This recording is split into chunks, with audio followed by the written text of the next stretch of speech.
Hello everyone, welcome to JKSSB Clear Concepts. So this is lecture second of your science portion.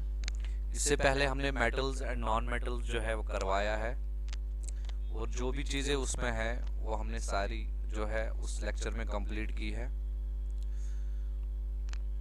इस topic में जो है हम बात करेंगे मेंडल्स कंट्रीब्यूशन के बारे में। बहुत ही छोटा टॉपिक है लेकिन बहुत ही इम्पोर्टेंट टॉपिक है, ठीक है। 1 से 2 मार्क्स का जो है पूछा जा सकता है आपके एग्जामिनेशन में। आगे बढ़ने से पहले रिक्वेस्ट यही रहेगी, अगर पहली बार आए हैं, विजिट किया है पहली बार हमारी चैनल, तो सब्सक्राइब ज़रूर कीजिए। और कोई भी इशू है, कोई भी लेक्चर के रिलेटेड कोई भी प्रॉब्लम है तो आप हमें कमेंट बॉक्स में जो है कमेंट कर सकते हैं, हम उसका रिप्लाई ज़रूर करेंगे। डिस्क्रिप्शन में आपको टेलीग्राम ग्रुप की लिंक मिल जाएगी, वहाँ पे आपने ज्वाइन करना है। वहाँ पे आपको रिसेंट जो भी हमने पढ़ाया है उसके पीडीएफ्स मिल जाएंगे। और अगर आपने अभी तक हमारी चैनल सब्सक्राइब नहीं की है तो सब्सक्राइब ज़रूर कीजिए। चलिए स्टार्ट करते हैं आज का सेशन।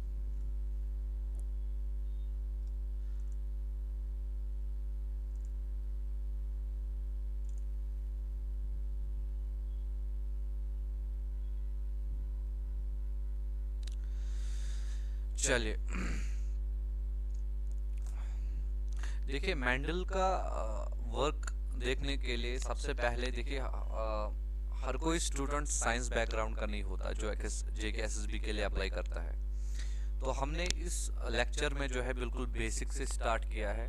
पहले थोड़ा सा फ्लावर समझाया है, उसके बाद जो भी चीज़ें, जो भी टर्म्स उस लेक्चर में आती हैं, मेंडल्स के एक्सपेरिमेंट्स में आती हैं, जो भी डेफिनेशंस हमें लगी कि पहले हमें डिफाइन करनी चाहिए चीज़ें, एक्सप्लेन करनी चाहिए चीज़ें, ताकि अगर कोई नॉन साइंस बैकग्राउंड से भी है तो उसको प्रॉब्लम ना हो समझने में, है ना।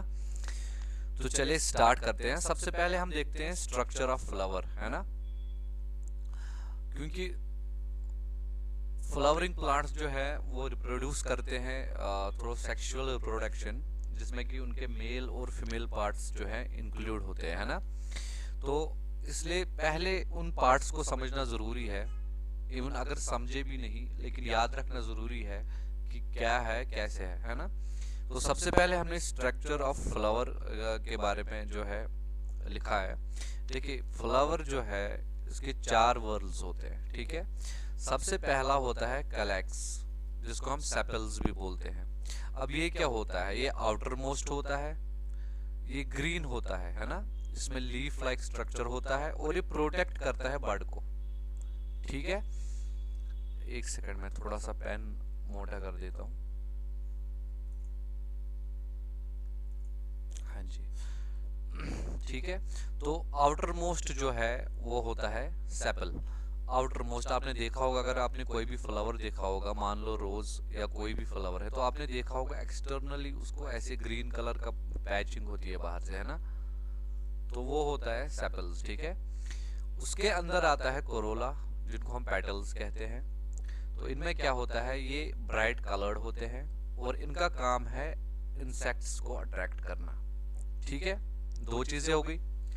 इसके बाद होता है एंड्रोशियम। एंड्रोशियम क्या होता है, एंड्रोशियम होता है मेल पार्ट ऑफ फ्लावर, ठीक है। याद रखिएगा इस चीज को। अब ये बना किससे होता है, इट्स मेड ऑफ स्टैमेंस, ठीक है। और जिसमें एक एक स्टैमेन में क्या क्या होता है, एक तो एंथर होता है। एंथर किस काम आता है, ये प्रोड्यूस करता है पोलन ग्रेन्स, है ना, जिनको हम मेल गैमेट्स भी बोलते हैं, ठीक है। और इसमें होता है फिलामेंट। फिलामेंट किस काम आता है, वो होल्ड करता है एंथर को, ठीक है। तो एंड्रोशियम जो आपने मेल पार्ट देखा, उसमें क्या क्या देखा आपने, उसमें देखा कि ये स्टैमेन से बना होता है। इसके अंदर 2 चीजें होती हैं, एक तो एंथर होता है। एंथर का काम है पोलन ग्रेन्स को प्रोड्यूस करना, ठीक है, या मेल गैमेट्स को प्रोड्यूस करना। और इसमें फिलामेंट होता है जो कि इस एंथर को होल्ड करता है, ठीक है। इसके बाद है गाइनोशियम। गाइनोशियम होता है फीमेल पार्ट, ठीक है, जैसे मेल पार्ट है, ये फीमेल पार्ट है, ठीक है। ये होता है कार्पल से बना हुआ होता है, उनको हम कार्पल्स बोलते हैं। अब इन कार्पल्स में क्या क्या होता है, सबसे पहला होता है स्टिग्मा। स्टिग्मा होता है, ये एक स्टिकी सरफेस होती है, ठीक है, पोलन को कैच करने के लिए। फॉर एग्जाम्पल अगर मान के चले ये फ्लावर है, तो बहुत सारे फ्लावर्स में लंबे भी होते हैं, आपने देखा होगा, ताकि जब हवा से जो है पोलन आए या कहीं से भी ये स्टिकी होते हैं, वो इस पे चिपक जाता है, ठीक है, इसको हम बोलते हैं स्टिग्मा। इसके बाद है स्टाइल। स्टाइल क्या होता है, ये ट्यूब होता है जो कि स्टिग्मा से ओवेरी तक होता है, मतलब जो ये पोलन ग्रेन यहाँ पे चिपका, तो इसके अंदर वाला ट्यूब जो है, इस ट्यूब को हम क्या बोलते हैं, इसको हम बोलते हैं स्टाइल, ठीक है। और नीचे होती है इसकी ओवरीज, ठीक है। तो फीमेल पार्ट में आपने क्या देखा, फीमेल पार्ट में ये देखा आपने, इसको हम गाइनोशियम बोलते हैं इसको। ये कार्पल से बना हुआ होता है, इसमें 3 चीजें होती हैं, सबसे पहला स्टिग्मा, उसके बाद स्टाइल, उसके बाद ओवेरी। स्टिग्मा का काम है पोलन को पकड़ना, मतलब चिपक जाता है पोलन उसके साथ, फिर वहां से ओवरी तक जो है उसको स्टाइल ले जाता है, ये ट्यूब जैसा स्ट्रक्चर होता है। और ओवरी में जो है होते हैं ओव्यूल्स। ओव्यूल्स मतलब फीमेल गैमेट्स, क्योंकि पोलन जो है वो मेल गैमेट्स है ना, पोलन ग्रेन्स मेल गैमेट्स है ना, तो उनको पॉलिनेशन करने के लिए फीमेल गैमेट्स से मिलना होता है, तो वो कहाँ पे होते हैं, वो होते हैं ओवरी में, ठीक है। तो आपने एक बेसिक स्ट्रक्चर समझा रिप्रोडक्शन का कि फ्लावर्स रिप्रोडक्शन करते कैसे हैं। अब ये चीज जरूरी क्यों है, ये आपको आगे पता चल जाएगी। देखिए, इसके बाद पॉलिनेशन। पॉलिनेशन किसको हम बोलते हैं, पॉलिनेशन हम बोलते हैं transfer of pollen grains from anther to stigma, ठीक है। अब यहां पे देखते हैं, देखिए, transfer of pollen grains from anther. Anther कहां पे है, एंथर है मेल पार्ट में, एंड्रोशियम में, टू स्टिग्मा। स्टिग्मा कहां पे है, स्टिग्मा है फीमेल पार्ट में, राइट। तो मेल पार्ट से फीमेल पार्ट तक जो है पोलन ग्रेन, इसकी ट्रांसफर को हम पॉलिनेशन बोलते हैं, ठीक है। अब इसकी टाइप्स होती है, सबसे पहले इसमें आता है सेल्फ पॉलिनेशन। अब ये चीजें इंपॉर्टेंट क्यों है, क्योंकि मैंडल ने जो है उस टाइम सेल्फ पॉलिनेशन यूज नहीं की थी, उसने आर्टिफिशियल पॉलिनेशन यूज की थी। इसलिए मैं आपको जो है समझा रहा हूँ थोड़ा थोड़ा, कि आपके दिमाग में पहले चीजें ना बैठ जाए। अब इसमें सबसे पहला है सेल्फ पॉलिनेशन, ठीक है। सेल्फ पॉलिनेशन मतलब ऑटोगैमी। अब ऑटोगैमी में क्या होता है, ऑटोगैमी में होता है कि पोलन फ्रॉम सेम फ्लावर और same plant follows on the stigma of same flower. मतलब एक ही प्लांट के 2 फ्लावर्स के बीच में अगर पॉलिनेशन हो, या एक ही फ्लावर के अंदर पॉलिनेशन हो, ठीक है, क्योंकि फ्लावर में तो दोनों पार्ट है, मेल भी है फीमेल भी है। अब ऐसा तो है नहीं कि फ्लावर में सिर्फ मेल पार्ट है और दूसरे फ्लावर में फीमेल पार्ट है, नहीं, हर किसी फ्लावर में दोनों पार्ट्स होते हैं, ठीक है। तो अगर वो विद इन फ्लावर हो, मतलब एक ही फ्लावर के अंदर पॉलिनेशन हो, या एक ही प्लांट के 2 फ्लावर्स के अंदर पॉलिनेशन हो, तो उसको हम ऑटोगैमी बोलते हैं, या हम सेल्फ पॉलिनेशन बोलते हैं, ठीक है। अब ऑटोगैमी में भी जो है 2 आते हैं इसमें, एक आती है ऑटोगैमी, एक है आती है जिटोनोगैमी। ऑटोगैमी में क्या होता है, एक ही फ्लावर होता है, और गिटिनोगैमी या जिटिनोगैमी जो भी बोलो आप, इसको नाउन है, इसको जो है ये इसमें प्लांट एक ही होता है लेकिन फ्लावर्स अलग अलग होते हैं, ठीक है। तो ये चीज समझ गए आप। अब इसकी एडवांटेज क्या है, इसमें प्योर लाइन फॉर्म होती है ना। दूसरी चीज, जेनेटिक कैरेक्टर्स जो होते हैं वो स्टेबल रहते हैं। और डिसएडवांटेजेस क्या होते हैं, डिसएडवांटेज ये होते हैं कि जेनेटिक वेरिएशन होती ही नहीं है। अब जब सेम ही प्लांट है ना, प्लांट ही सेम है या फ्लावर ही एक है, तो जेनेटिक वेरिएशन होगी ही नहीं। और लेकिन एक एडवांटेज इससे जो है, प्लांट जो है वो वीक हो जाता है जनरेशन ओवर जनरेशन, है ना, क्योंकि बाहर का जो है जेनेटिक मटेरियल वो इसमें आता ही नहीं है, ठीक है। तो ये था ऑटोगैमी, ठीक है। इसके बाद है क्रॉस पॉलिनेशन, जिसको हम एलोगैमी बोलते हैं। ठीक है, एक सेकेंड।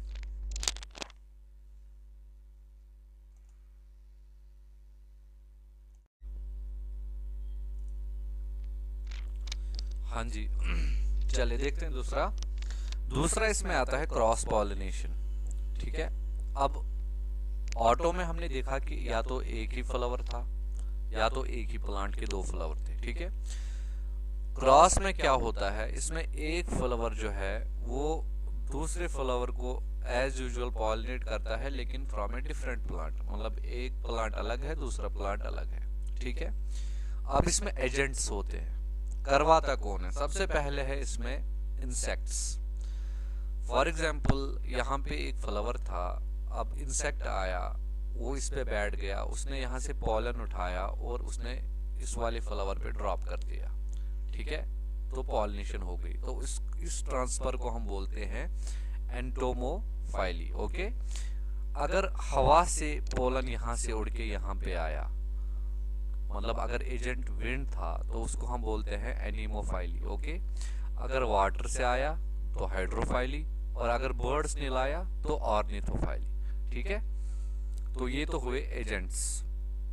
इवन अगर एनिमल्स भी अगर लाते हैं, बहुत सारे बहुत रेयर केसेस हैं, लेकिन अगर ऐसा हो तो उसको हम जूफाइली बोलते हैं। ठीक है, अब एडवांटेज क्या है इसके कि एक तो जेनेटिक वेरिएशन होती है ना, दूसरी चीज बेटर सर्वाइवल और एवोल्यूशन। अब ये दो पॉइंट्स इसी पे डिपेंड करते हैं, क्योंकि जब जेनेटिक वेरिएशन होती है, नए जीन्स जो है इसमें पूल में ऐड हुए, है ना, तो सीधी सी बात है उसमें बेटर सर्वाइवल होगा और बेटर एवोल्यूशन भी होगा। ठीक है, डिसएडवांटेज इसका सबसे पहला ये है कि पॉलिनेटिंग एजेंट होना चाहिए, है ना, या तो इंसेक्ट को लाना चाहिए। देखिए, खुद ही तो उड़ के नहीं आएगा एक फ्लावर से दूसरे फ्लावर पे। ठीक है ना, उसके लिए कोई एजेंट होना चाहिए। एजेंट मतलब मीडियम होना चाहिए जो वो ट्रांसफर कराए, जो वो पॉलिनेट करवाए। तो उसमें अगर इंसेक्ट हो सकता है, उसमें विंड हो सकता है, उसमें वाटर हो सकता है, उसमें एयर हो सकता है ना, जो चीजें हमने ऊपर पढ़ी। तो मतलब ये इन सब चीजों पे डिपेंड करता है, खुद ये नहीं होता है। और दूसरी चीज, गारंटी नहीं है कि पॉलिनेशन हो या नहीं हो। ठीक है, इसके बाद आता है एक टर्म इसमें, फर्टिलाइजेशन। फर्टिलाइजेशन क्या होता है? जब पॉलिनेशन हो गई, अब मेल गैमेट्स जो है ओवरी में आ गए फीमेल गैमेट्स के पास, तो क्या होता है, पोलन ग्रेन जो है वो जर्मिनेट होते हैं, है ना, और पोलन ट्यूब जो है वो फॉर्म होता है थ्रो स्टाइल। उसके बाद पोलन ट्यूब जो है वो एंटर होता है ओव्यूल में। ठीक है, जहां पे मेल गैमेट्स फ्यूज होते हैं फीमेल गैमेट्स के साथ और बनता है जाइगोट। ठीक है, फिर से समझाता हूं एक बार। पोलन ग्रेन इस टाइम ऊपर है ना, अब ये यहां से उड़ के आ गया यहाँ पे, जो स्टिकी पोर्शन है जो हमने ऊपर पढ़ा। ठीक है, अब ये क्या करता है, ये पोलन ट्यूब के थ्रू जो है एंटर होता है और स्टाइल में, और फिर ओव्यूल में। ओव्यूल हमने देखा होगा, ऊपर हमने देखा है ना ओव्यूल। एक बार मैं दिखा देता हूं, देखिए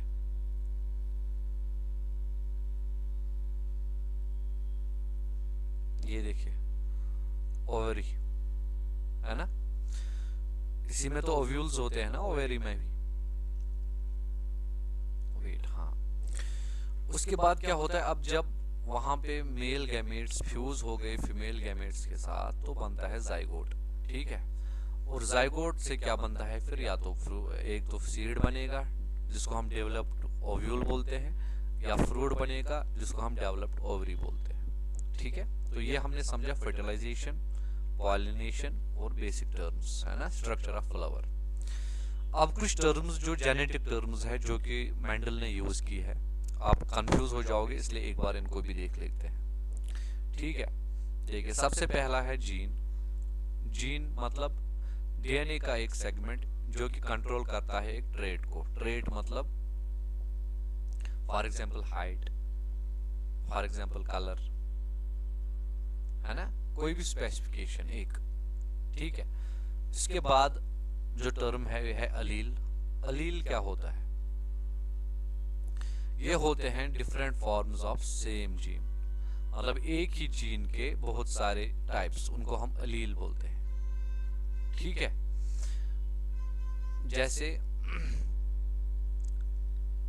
फॉर एग्जांपल हाइट की एग्जांपल इसने यहाँ पे ली है, तो ये टॉल अलील है, मतलब कैपिटल टी से हमने डोनेट किया है, और डॉर्फ मतलब छोटा, उसको हमने स्मॉल टी से डिनोट किया है। ठीक है, मतलब एक ही जीन के बहुत सारे फॉर्म्स जो होते हैं उनको हम अलील बोलते हैं। ठीक है, इसके बाद आता है जीनोटाइप। जीनोटाइप मतलब जेनेटिक मेकअप सिंपली। ठीक है, चलिए उसके बाद आता है फिनोटाइप। फिनोटाइप मतलब फिजिकल एक्सप्रेशन ऑफ ट्रेड, मतलब वो ट्रेड जो है वो किस बारे में एक्सप्रेस करता है प्लांट के, है ना, क्या वो हाइट के बारे में, क्या वो कलर के बारे में, या किसी भी बारे में, उसको हम फिनोटाइप बोलते हैं। ये जीनोटाइप हो गया, मतलब इंटरनल जेनेटिक मेकअप। ये है फिनोटाइप, फिजिकल एक्सप्रेशंस। ठीक है, उसके बाद एक टर्म आती है होमोजाइगस।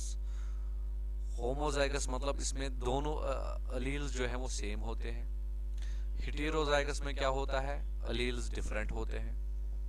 ठीक है, डोमिनेंट जीन कौन होता है, जो कि खुद को एक्सप्रेस करता है इवन इन हेटेरोजाइगस फॉर्म। मतलब मैं समझा देता हूँ, देखिए आपको थोड़ा कंफ्यूजन होगा नॉन साइंस स्टूडेंट्स को।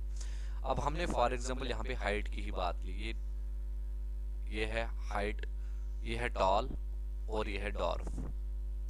ठीक है, सबसे पहले हमने यहाँ पे देखा होमोजाइगस। होमोजाइगस में क्या होता है, या तो दोनों ये टॉल होंगे या ये दोनों डॉर्फ होंगे, है ना।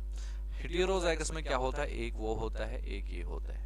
लेकिन इसमें डोमिनेंट हम उसको बोलते हैं जो कि इस कंडीशन में भी खुद को एक्सप्रेस करता है और दूसरे को नहीं करने देता।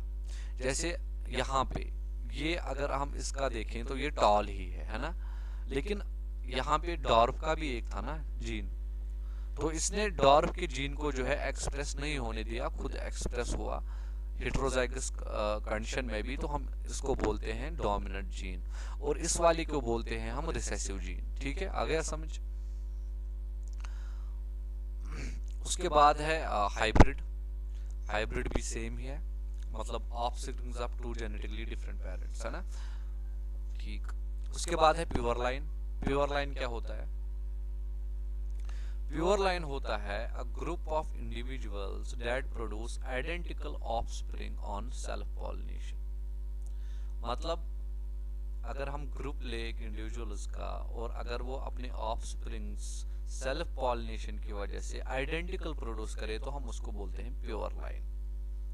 ठीक है, इसके बाद है मोनोहाइब्रिड क्रॉस। मोनोहाइब्रिड क्रॉस मतलब सिर्फ एक ही ट्रेट होगा, इसमें एक ही ट्रेट पे काम करेंगे, फॉर एग्जांपल हाइट।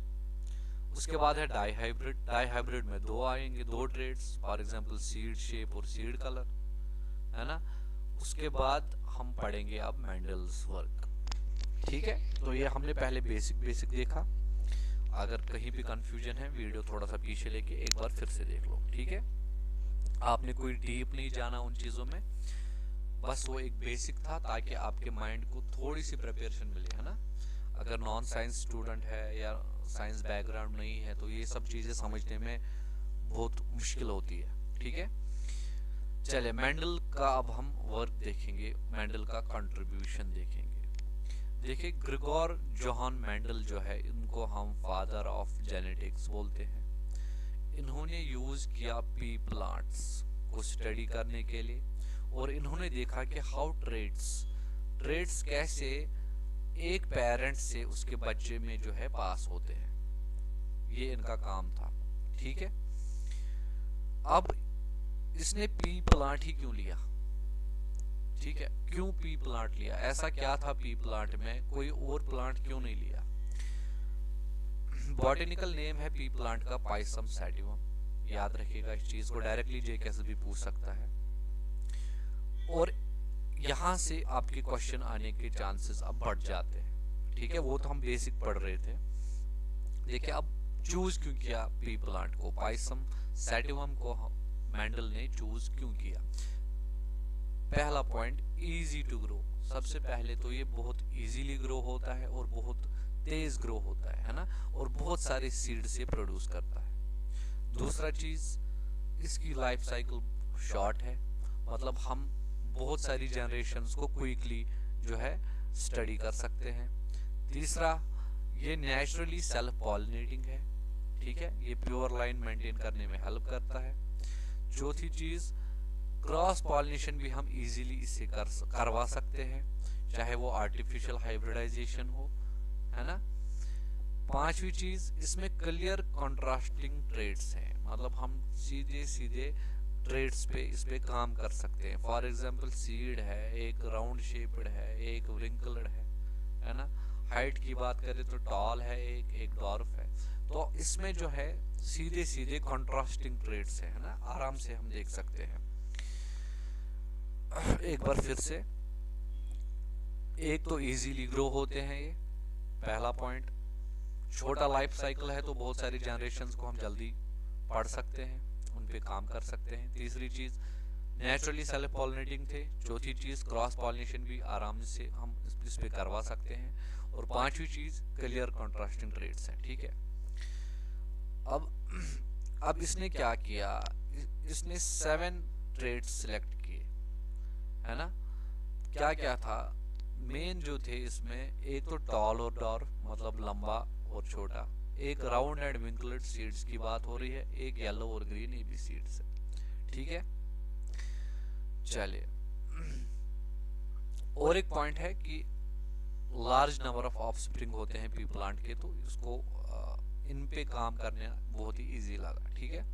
अब मेंडल ने एक्सपेरिमेंट किया कैसे, उसके एक्सपेरिमेंट में कौन कौन से स्टेप्स थे, ठीक है। तो सबसे पहले selection of pure lines. Selection of pure lines मतलब इसने क्या किया, इसने उन प्लांट्स को सिलेक्ट किया जिनका सेम ट्रेड था, बहुत सारी जनरेशंस थे। अब इसका मतलब क्या है, देखिए, फॉर एग्जाम्पल एक प्लांट है, ठीक है, वो लंबा है, फिर उसका ऑफस्प्रिंग जो उसकी सीड से निकला वो भी लंबा निकला, फिर उससे उसका ऑफस्प्रिंग वो भी लंबा निकला, फिर उसको ऑफस्प्रिंग वो भी लंबा निकला। या एक प्लांट छोटा है, उसका ऑफस्प्रिंग भी छोटा है, उसका ऑफस्प्रिंग भी छोटा, उसका ऑफस्प्रिंग भी छोटा, आपको समझ आई, उसको बोलते हैं प्योर लाइन। तो उसने ऐसे प्लांट जो है पहले चुने जिनका ट्रेड सेम था, जनरेशन से वो लंबे होते जा रहे थे, उनमें कोई डॉर्फ नहीं पाया गया, ठीक है, मतलब या तो प्योर टॉल था वो, या तो वो प्योर डॉर्फ था, ठीक है। अब इससे क्या हुआ, इससे एक चीज इंश्योर हुई उसको कि कंसिस्टेंसी थी जीन्स में, मतलब जेनेटिक कंसिस्टेंसी थी, ठीक है। इसके बाद क्या किया उसने, इसके बाद उसने आर्टिफिशियल हाइब्रिडाइजेशन टेक्निक अप्लाई की। इसको हम पढ़ते हैं, ये क्या चीज है। सबसे पहला इसमें आता है इमैस्कुलेशन। इमैस्कुलेशन होता है, उसने क्या किया, उसने फ्लावर से जो है एंथर्स रिमूव कर दिए। अब एंथर्स रिमूव कर दिए तो उससे क्या होगा, सेल्फ पॉलिनेशन होगी नहीं। जब एंथर्स ही नहीं है तो सेल्फ पॉलिनेशन कैसी होगी, मतलब उसने इमैस्कुलेशन की। इमैस्कुलेशन बोलते हैं एंथर्स को रिमूव करना फ्लावर से, और जब उसने ऐसा किया तो उससे उसको क्या हुआ कि सेल्फ पॉलिनेशन रुक गई। दूसरी चीज, बैगिंग। उसने फ्लावर को कवर किया एक क्लॉथ बैग से ताकि अनवांटेड पॉलिनेशन भी ना हो, ठीक है। तो बैगिंग क्या हुआ, मतलब एक फ्लावर को उसने कवर किया क्लॉथ बैग से ताकि अनवांटेड पॉलिनेशन ना हो, कहीं हवा से उड़ के पॉलन उस पे ना गिर जाए और अनवांटेड पॉलिनेशन ना हो, क्योंकि वो सब कुछ कंट्रोल चाहता था, वो स्टडी कर रहा था जीन्स पे, है ना। तीसरी चीज उसने खुद ही पॉलिनेशन करवाई। उसने क्या किया, उसने पॉलन को मेल पेरेंट्स के स्टिग्मा से इमैस्कुलेटेड फ्लावर तक डाल दिया। मतलब जिस पॉलन को, मैं आपको बिल्कुल लेमैन लैंग्वेज में समझाता हूँ, जिस पॉलन को वो जिस फ्लावर पे चाहता था ना कि वहां पे वो पॉलिनेट करे, उसने उसको उसी के साथ पॉलिनेट करवाया, ठीक है। उसको हम बोलते हैं पॉलिनेशन, जो हमने ऊपर भी देखा, ठीक है। मतलब उसने क्या किया, उसने पॉलन को मेल पेरेंट जो पॉलन था मेल पेरेंट से लिया और उसको स्टिग्मा जो उसका इमैस्कुलेटेड फ्लावर था, इमैस्कुलेटेड फ्लावर मतलब हमने अभी ऊपर देखा जिसके एंथर्स रिमूव किए हुए थे, तो उसने उसके ऊपर डाल दिया पॉलन। ठीक है, मतलब उस अपनी चॉइस के हिसाब से उसने पॉलिनेशन करवाई। ठीक है, उसके बाद उसने टैगिंग की। टैगिंग मतलब उसने लेबलिंग की हर किसी क्रॉस को कि मतलब ये वाला कहाँ से लाया मैंने, इसका पेरेंट कौन है, इसमें मैं कौन से ट्रेड्स को जो है स्टडी कर रहा हूँ, डेट क्या है और जनरेशन कौन सी है। ठीक है, तो ये चीजें आपको क्लियर हो गई होंगी माइंड में। एक बार फिर से समझा देता हूँ मैं आपके लिए। एक तो उसने इमैस्कुलेशन की। इमैस्कुलेशन मतलब उसने फ्लावर से एंथर काट लिए ताकि सेल्फ पॉलिनेशन ना हो। उसने फ्लावर को बैगिंग की ताकि अनवांटेड पॉलिनेशन ना हो। फिर उसने खुद ही पॉलिनेशन करवाई, जिस फ्लावर को उसने चाहा जिसके साथ पॉलिनेट करवाने के लिए, जिस फ्लावर के साथ वो उसने खुद ही करवाई। उसके बाद उसने टैगिंग की। ठीक है, और उसने 3 जनरेशंस तक ये चीजें पढ़ी, 3 जनरेशंस, जिसमें सबसे पहले पेरेंट्स आते हैं पी, जिसको हम डिनोट करते हैं। ठीक है, ये होती हैं प्योर लाइंस। उसके बाद फर्स्ट फिलायल, ठीक है, फिलायल F1 और उसके बाद F2 सेकंड फिलायल। ठीक है, फर्स्ट फिलायल में हाइब्रिड्स थे और सेकंड में जो है वो ऑब्टेन बाय सेल्फिंग F1। अब यही वो जो है पढ़ रहा था 3 जनरेशंस के लिए। तो सबसे पहले हमने देखा कि उसने फ्लावर में क्या किया, कैसे पॉलिनेशन करवाई, बैगिंग की, इमैस्कुलेशन की, ताकि उसके कंट्रोल में सारी चीजें हों।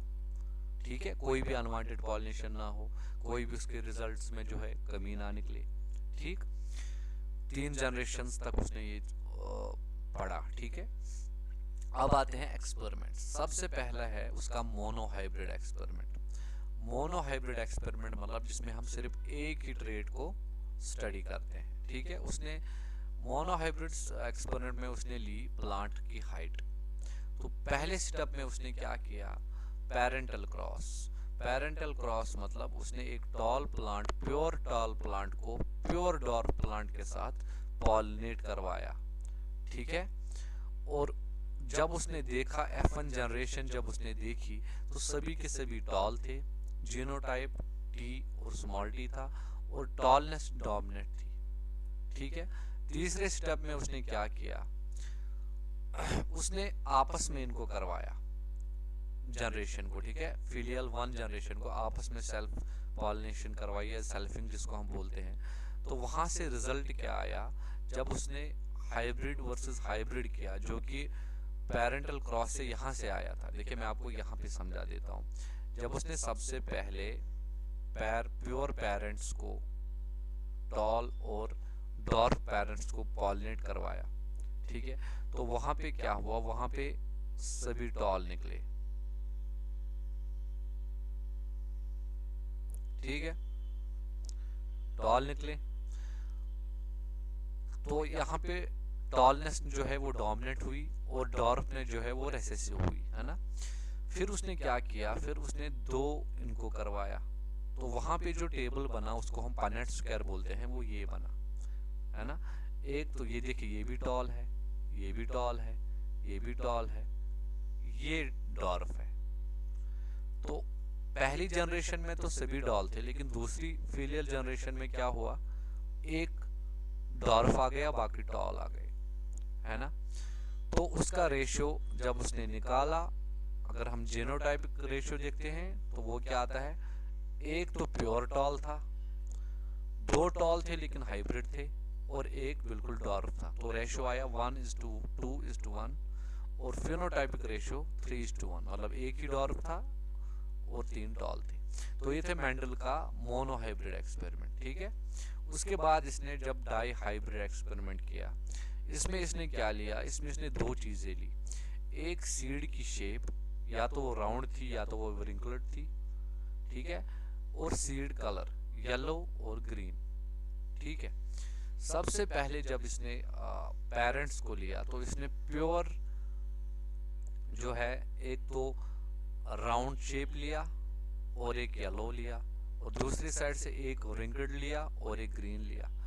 इनको आपस में करवाया तो सभी के सभी जो है राउंड थे और येलो थे, और लेकिन जीनोटाइप क्या बना, जीनोटाइप बना हाइब्रिड, ये आर आर वाई वाई, ठीक है, capital R small R capital Y small Y.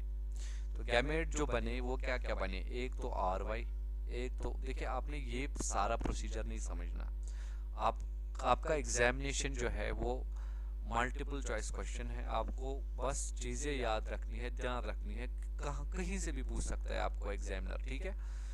तो इसमें गैमेट जो बने वो क्या क्या बने, एक तो आर वाई, एक तो ये आर वाई, एक तो ये, एक तो ये, ठीक है। फिर उसने इनको आपस में करवाया तो वहां पे जो है फेनोटाइपिक रेशियो निकला 9:3:1, ठीक है। 9 था जो कि जिनके राउंड सीड्स थे और येलो थे, 3 ऐसे थे जिनके राउंड सीड्स थे लेकिन वो ग्रीन थे, 3 ऐसे थे जिनके व्रिंकल्ड सीड्स थे लेकिन येलो थे, और एक ही था जो व्रिंकल्ड भी था और ग्रीन भी था, ठीक है। इन्हीं बेसिस पे उसने फिर 3 लॉज निकाले, ठीक है। अब वो लॉज देखते हैं। सबसे पहला आता है इसमें law of dominance. Law of dominance ये कहता है कि डोमिनेंट अलील जो होता है, जो डोमिनेंट अलील होता है वो खुद को एक्सप्रेस करता है इन प्रेजेंस ऑफ रिसेसिव अलील, जो कि हमने ऊपर देखा, ठीक है। मतलब अगर हम यहाँ पे एक ट्रेट ले हाइट का ऐसे, तो ये तो डॉर्फ का जीन है, ये तो टॉल का है, लेकिन हमेशा टॉल ही जो है डोमिनेट रहा है, मतलब ये जो ये जिस भी प्लांट का है वो टॉल ही होगा। अगर ये एब्सेंट है यहाँ पे, ये दोनों छोटे डॉर्फ हैं, तभी ये डॉर्फ होगा, नहीं तो अगर ये प्रेजेंट है तो फिर तो ये टॉल ही होंगे। यही चीज यहाँ पे समझा रहा है कि डोमिनेंट एलील जो होता है वो एक्सप्रेस करता है खुद को रिसेसिव एलील की प्रेजेंस में भी, ठीक है। दूसरा लॉ बोलता है law of segregation. Law of segregation क्या होता है, लॉ ऑफ सेग्रीगेशन ये बोलता है कि अलील्स जो होते हैं वो सेपरेट होते हैं गैमेट फॉर्मेशन की दौरान, ठीक है। Alleles separate during gamete formation, gametes pure होते हैं, ठीक है। चलिए, मॉडर्न मीनिंग मतलब मियोसिस होता है इसमें, ठीक है, ये याद रखना, ये बहुत ही इंपॉर्टेंट चीज है। हाँ जी, तो तीसरा लॉ है लॉ ऑफ इंडिपेंडेंट असॉर्टमेंट। ये है different traits assort independently when forming gametes, ठीक है। मतलब मॉडर्न मीनिंग यही है कि जब जीन्स डिफरेंट क्रोमोसोम पे हो तभी वो काम करते हैं, अगर वो सेम क्रोमोसोम पे हैं तो वो काम नहीं करते, ठीक है। तो ये थे मेंडल के जो है 3 लॉज, और इसके बाद समरी है, पॉलिनेशन हमने देखा, फर्टिलाइजेशन हमने देखा, फ्यूजन ऑफ गैमेट्स है ना, प्योर लाइंस हमने देखे, होमोजाइगस, मेंडल का पी जो है हमने देखा, मोनोहाइब्रिड में क्या निकला, फिनोटाइप और जीनोटाइप, और डाइहाइब्रिड में क्या निकला, है ना। और लॉज हमने देखे, डोमिनेंस भी देखा, सेग्रीगेशन भी देखा, और इंडिपेंडेंट असॉर्टमेंट भी देखा। तो ये था मेंडल्स कंट्रीब्यूशन। बहुत ही इंपॉर्टेंट टॉपिक है, बहुत ही इवन नॉन साइंस स्टूडेंट्स के लिए बहुत ही टफ चीज़ है, लेकिन मैं उनको यही चीज़ बोलूँगा कि आप इसको याद रखिए, कौन कौन सी चीज़ें इंपॉर्टेंट है इसमें। इवन ये बहुत ही छोटा टॉपिक है, लेकिन JKSSB इसमें से 1 से 2 क्वेश्चन पूछ सकता है, ठीक है। तो आज का लेक्चर जो है इतना ही रखते हैं। लास्ट में रिक्वेस्ट फिर से यही रहेगी, अगर चैनल पर पहली बार आए हैं तो सब्सक्राइब ज़रूर कीजिए, और डिस्क्रिप्शन में आपको टेलीग्राम ग्रुप की लिंक मिल जाएगी, वहाँ पे ज्वाइन ज़रूर कीजिएगा। चलिए, थैंक यू वेरी मच।